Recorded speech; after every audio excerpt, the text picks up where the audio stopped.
Puro naka-post yun. Naka-post yun. Wala akong navigation na.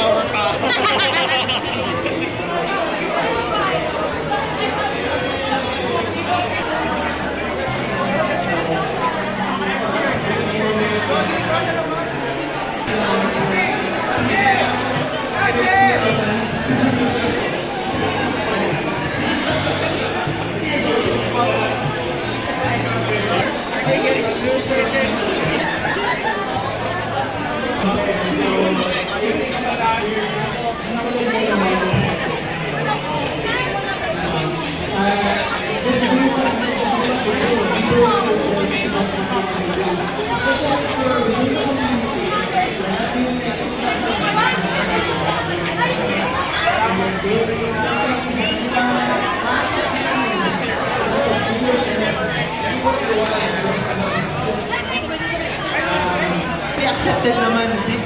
There are many nice people naman here in the community. Do not be afraid. Ayun. Thank you. You're welcome. Thank you po sa question ninyo. I think that's very nice din po, na it just goes to show we're just having fun dressing up as our favorite characters. Diba? No judgment to anybody, we're all just having fun lang. Okay.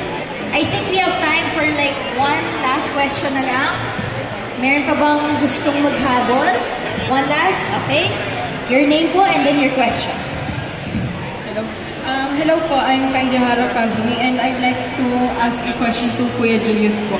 First of all, I really love your works po sa pag-editing. Hindi ko nga po kaya kung paano niyo po nagagawa din sa Photoshop. And secondly, as someone na hindi po sanay sa Adobe Photoshop or any Adobe series po na pang photo edit, ano pong marirecommend niyo po yung other applications to use to edit mga photos po? Is this for mobile or for PC? For mobile po. Mobile? Ano nga ulit yung Jello? Yung nirecommend mo kanina? Sorry. So, what I use here is called Made2. Made2 Pink. It's like a Chinese app. Let me look for it. I can show you later. I don't know, Julius. Yeah, Made2.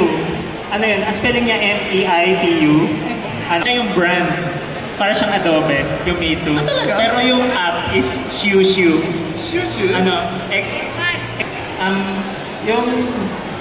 self-process na siya. Kailangan mo na lang mag-adjust ng mga slides o kaya i-apply siya manually through brush. Kunwari, mag-makeup ka, gusto mong i-enhance yung mascara, itapat mo lang yung brush doon, click, ayun.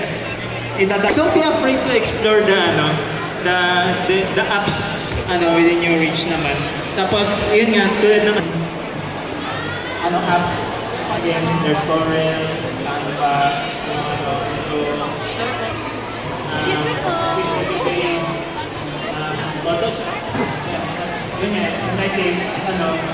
Microsoft Paint. Tapos once you learn all the tools, the basic tools, malalaman mo kagad,